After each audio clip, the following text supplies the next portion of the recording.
Nestled on a side street of downtown Brooklyn, just minutes from the skyscrapers and apartment towers of Manhattan, lives an American Buddhist temple.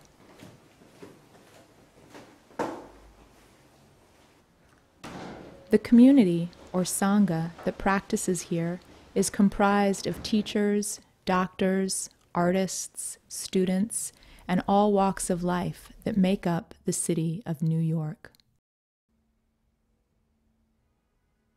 A handful of people live here at Fire Lotus Temple, along with a small group of ordained monastics. All are united in their commitment to live a life that cultivates generosity, wisdom, and morality. A life dedicated to waking up.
Starting my day with zazen really changes my day.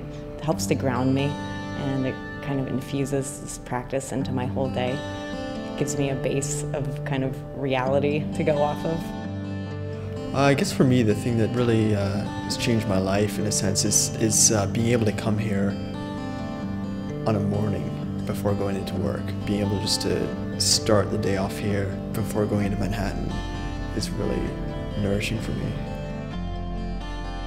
It's like I come here to learn how to live and practice my life and how to cultivate a life that's meaningful and satisfying. I just appreciate the center, and I love it for that.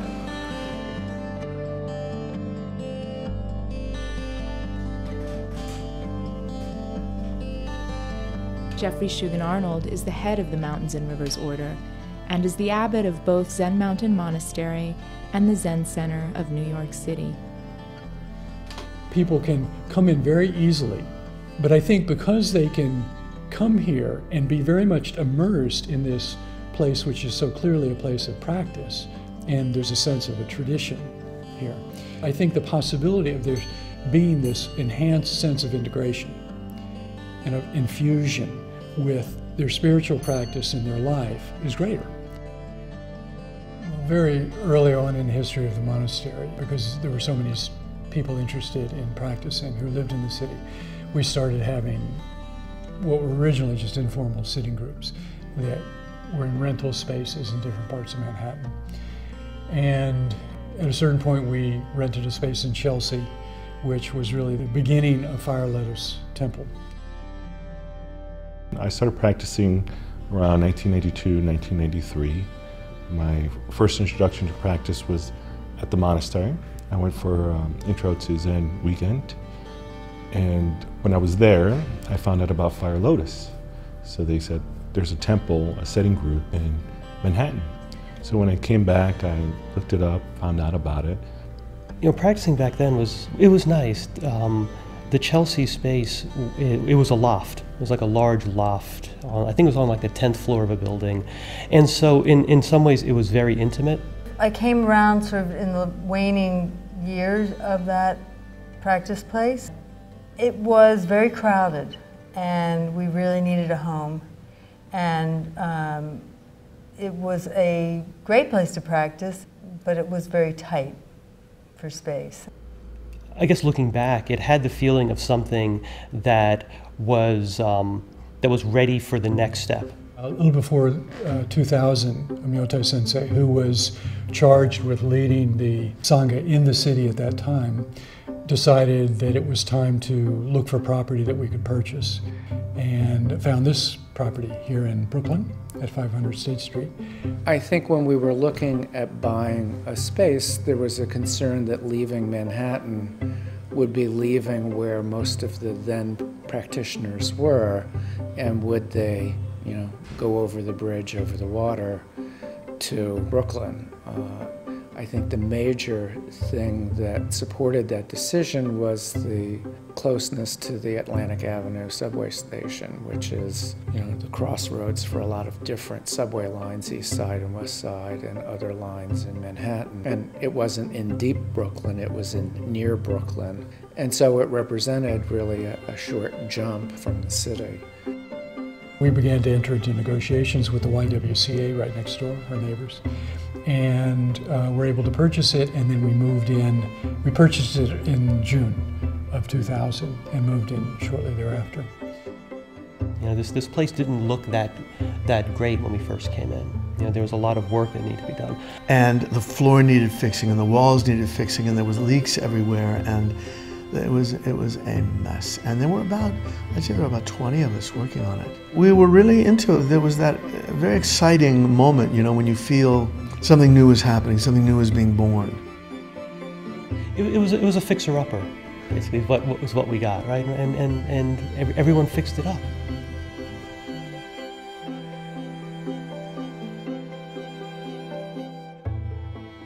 Fort Greene and Boerum Hill were rougher neighborhoods than they certainly are now.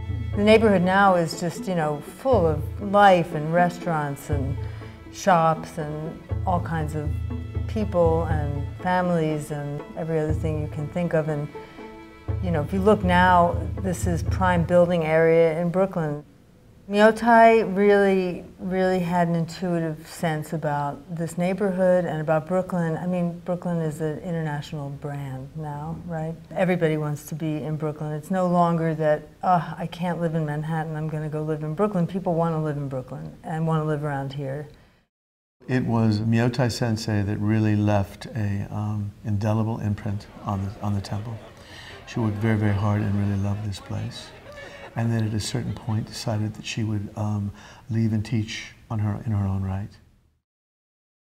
It really wasn't until 2004 when she left to teach independently in upstate New York, and Tadaroshi asked me to come down and step into her place that I was here full time and began to really experience the place in a deeper and broader way. I think Tadaroshi's vision of the center in the city went through changes over the years. He liked the idea of having a mountain monastery as well as an urban city center, which is really part of the tradition in Zen, that many centers, both in the West as well as in Asia, will have an urban center as well as an associated mountain retreat monastery.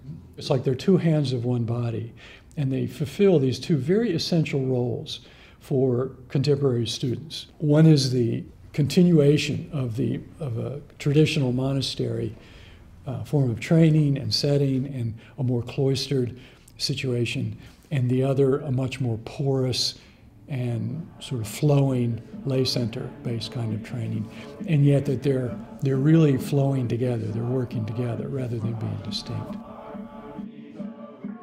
I think that people might be surprised, people who aren't familiar with Fire Lotus might be surprised actually to find that same depth of practice that we typically associate with a cloistered monastery really exists. It's really in full bloom at the Zen Center in the city also. We have sesshin, there's the depth of the liturgy that's available here, and then the different retreats that we offer. So there's a singular purpose, but it's just unfurling in much more of a, kaleidoscopic environment.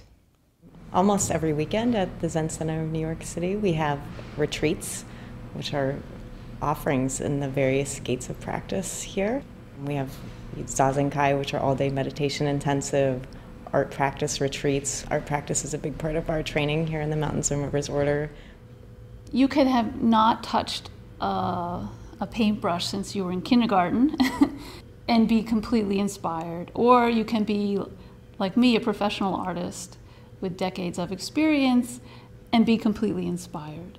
And it's really, it's just really personal how it's presented and how it can be taken up. The way we practice here, it's not just about meditation. You know, we have art practice, we have academic study, we have liturgy, you know, we have the student-teacher relationship. We have so much here, you know, the precepts, the moral and ethical teachings. There's so many ways to practice the Dharma that's emphasized here. As time has gone on over the last 10 years, we've continued to develop the training here, both in terms of residency and just the larger Sangha.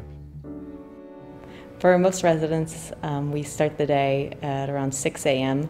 with zazen, and we have a liturgy service in the morning, and then we'll have breakfast. We'll have oryoki breakfast during Ongo, and other times of the year we have an informal breakfast. And then we have caretaking, and some people go out to work out in the world, and some people stay here and do caretaking here, and some people do a balance of those things.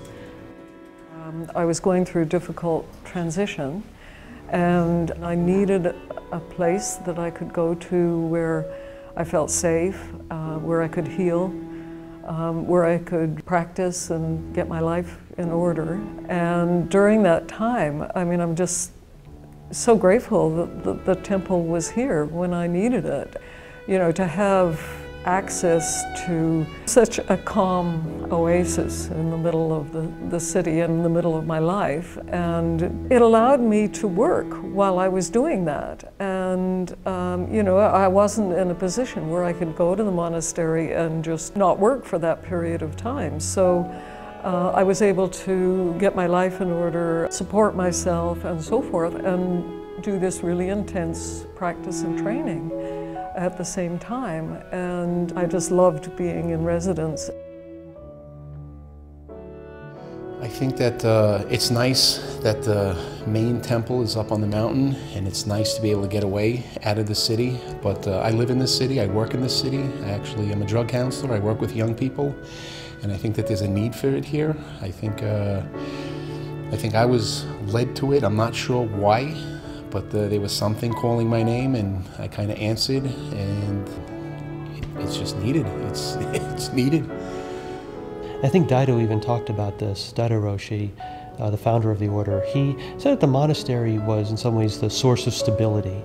You know, the monks have taken lifetime vows to be there. You know, it's, I think, at least 35 years old, so it's been around a lot longer than our temple has. So that's really kind of like the anchor. Right? You know, it's a place where I can go to immerse myself in a week of deep silence. But my life is here, right? So that's why I value this as a place that I can come to on a regular basis, you know. And I have done short-term residences at the temple, because it just works with my life. So in some ways, it's a nice pairing. It makes for a very dynamic kind of practice. Morning. So Dick is going to be finishing some painting in the Zendo, and Ryan's going to be painting on the back hallway here, someone to work with him, if anyone want to do that. Tirsa's going to be doing some work on the Zendo floor, someone to work with him. Teresa's going to be leading Today we're doing Fushin Samu, which is a Sangha workday, which is something we do periodically. I think it comes from the tradition of when there would be a big project at a monastery in China, I guess Japan or Korea, and they would get all the monks that would usually stay in Zendo, they would get everyone out in the field to like do the harvest or to build a building. We have a lot of people that volunteer on a regular basis and come in and do sort of maintenance stuff and cook and stuff like that. But so this is a day for more people to be here, so we're getting some stuff done that we don't get to most of the time. And it's also just kind of a nice time for the Sangha to be together. Pretty good? I think so, right? No sharp edge, I don't feel them. Yeah. It's a tiny nail. Somebody drew a little nail right here. You see that? Feel it? So the floor in the zendo, we understand, was laid back in the 1920s when this room became a chapel. And it has shifted over time and has been repaired, we're finding, in many small ways. Now we're making our own small improvements, right? Yeah, let's call them that. And I think it was not so important for the previous owners because they had shoes on, but we're walking around barefoot, so we're noticing all the little sharp edges on the floor, these little steel ridges that go in between the plates, and so we need to eliminate those so we don't cut ourselves up walking kinhin. Caretaking to me is one of the ways that I feel comfortable investigating my practice and deepening my practice. People who do caretaking, we're building this temple, we're weaving this temple continuously, and the temple continuously unravels itself. And I've noticed that a lot, you know, like things break down and you have to patch them up. And that's just what goes on, you know. So I think it's a very beautiful thing with respect to caretaking. You put it together and you're putting things together here, and another part of it is crumbling or changing or modifying, transmuting into something else. And somebody else will take care of that, not necessarily me. But when I pass away, I know like this temple will be still present. Who knows in which form, but it will still be present, I feel. Yeah. Whether it's cleaning the bathrooms or working on the mountain record or just, you know, answering phones, I think it gives people a meaningful way to not only support a community that they appreciate and that feeds them, but to just feel, well, what is it to bring work practice alive, you know? Every single day we have volunteers coming to help us. This is their practice, and this is their life, and this is their way of giving, and this is their way of doing bodhisattva activity, and it's practice. You know, Zen does not only take place on the zafu in a dark room in the morning with incense. Zazen practice is standing, walking, lying down, working, loving, you name it, cooking. It's all Zen practice. So as they come in, they're not just serving a function, they're not just making our lunch, they're practicing their lives. This is all a way to become awake. I come in and I cook once a week, and I usually cook for anywhere from 3 people to 12. It's always a mystery. You walk in and they tell you, here's a recipe, this is how many to cook for, and take it from there. And I find it a part of my week that I completely look forward to. So it nourishes me, and at the same time I get to nourish others by cooking. So that's a very lovely piece of it. You know, being a parent is what got me here, and practice and this temple has made me an infinitely better parent, much more patient, kind, understanding of myself and therefore of Graham. So being a parent in this temple is an amazing experience. I couldn't imagine doing it without it. I have been able to sort of access the monastery much less since I've had 2 kids, and I feel the difference. I mean, I understand sort of how powerful it is to kind of remove myself and to really be thoroughly immersed in monastic life. But at this stage of our family's life, it's not really an option. So for our family life, this option of being able to drop into an intensive meditation retreat in the city and really drop in, you know, and then at 6:30 leave and be home, you know, to put my kids to bed, to eat dinner together is significant. But I also think it's so important for my kids to have exposure to the temple. Physically coming to this space, that being welcomed in a space where mom and dad go to practice is very, very important. Zen Kids is a program at Fire Lotus Temple. It happens once a month. And it's a group of parents and students of the order coming together to work with kids of various ages and kind of open them up to the ideas of Buddhism and mindfulness in a very non-religious way. And so there's different themes. So there's, you know, like maybe one of the teachings around generosity or patience or regret. And so that theme will be brought forth without a specific connection to the Buddhist teachings, although the whole container is held in a Buddhist context. We do art activities, books, theater activities, planting, building community with other kids their age, and having a nice time together. My name is Ellery Escalin, and my relationship to this temple is due primarily to my son's interest. Rami began to show a serious interest in Buddhism, I'm not sure how many years ago, but it's been a while for a young guy. He's 15.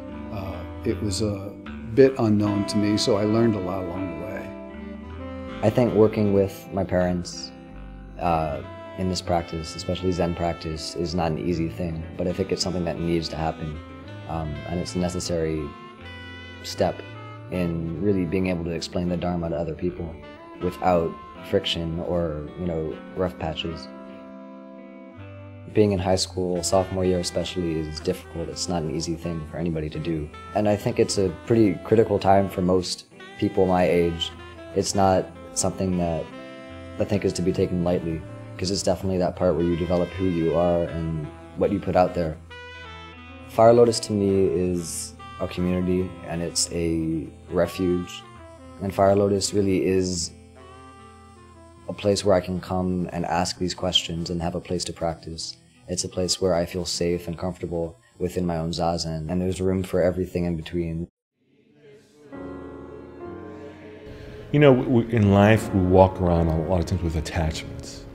Like I remember for a long time there were things about my relationship with my parents and my father in particular, and I had a lot of feelings about that, a lot of baggage about it.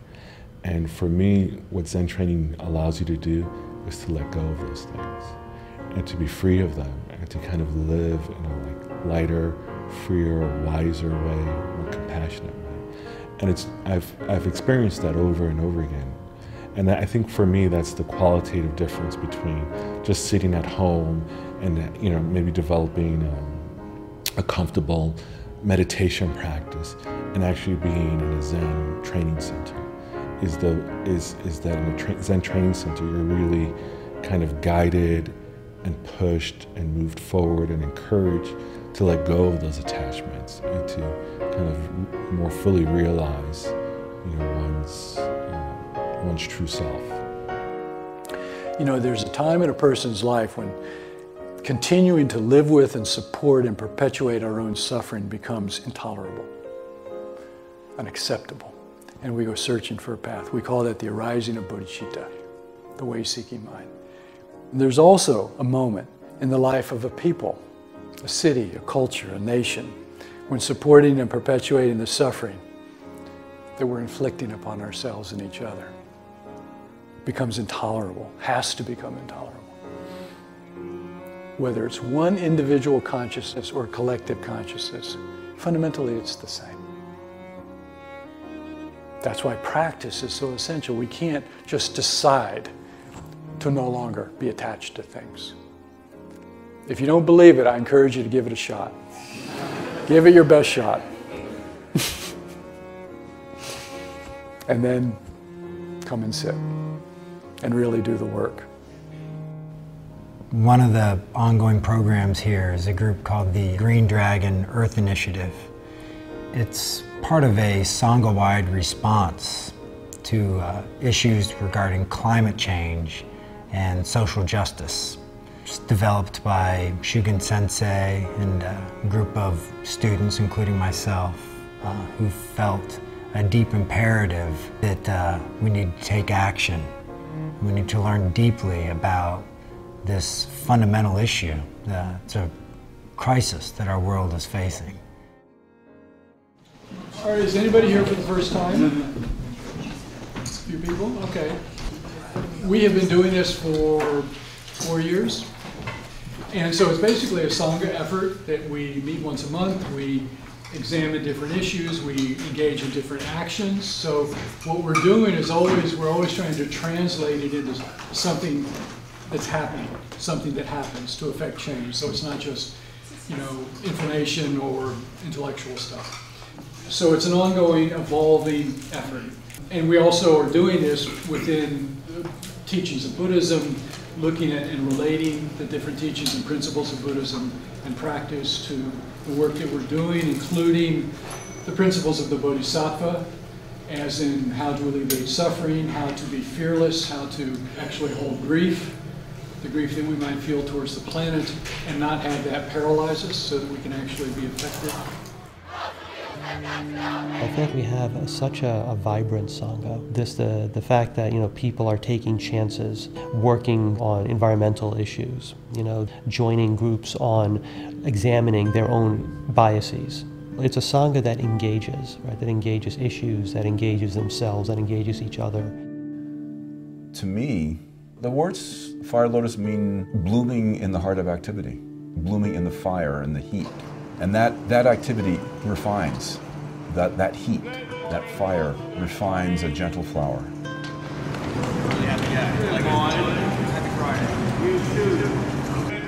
And the flower is me talking to you, me offering you food, you offering me food, me accepting you, you accepting me. My own opinion is Shugen Sensei has actively worked to try and put together a program that allows people from diverse backgrounds and experiences to teach us how to teach them. And as best as I can tell, as I said, it's a work in progress, but it's an ongoing positive contribution that's actually crucial if you're going to be in New York City. If you see people who resemble you in some way or another that you can identify with, then I think it establishes a feeling of confidence or the potential to move ahead and feel acceptance as you move along this path. We can't really have... One of the things I've been involved in here is the Person of Color group. And it's a very exciting initiative that we're doing here at the temple, where we're trying to deal with issues like healing from racism or racial and ethnic identity within the context of New York City and the United States in the 21st century, and to bring a Zen Buddhist perspective to it, and kind of what does Zen Buddhists have to offer a person of color practicing when it comes to an issue like healing from racism. The opportunity for the temple to serve many different people who aren't just students, who aren't just Zen practitioners, is amazing. And that was also one of Daido's things. He wanted to serve everyone, the person that just comes on Sunday, the person who wants to deepen their practice, so that everyone is taken care of in any way that they feel that they're ready for. And that I find extremely exciting. Shugen Sensei leads the training here at Zen Center of New York City, but when he's away at the monastery, there's a number of budding new teachers that are stepping into leadership roles and leading workshops and giving talks during the Sunday morning program. And these new teachers give the community and anyone who walks through the doors, really, a number of perspectives on the Buddha Dharma. And it's an incredible reflection of where the Mountains and Rivers Order is today and who we are as a Sangha. For me, that's one of the things that is so essential about the city and why I feel like it's so important that we're here, because really it's like the epicenter, both in terms of things that are amazing and beautiful and exquisite, and also in terms of things that are very challenging and difficult.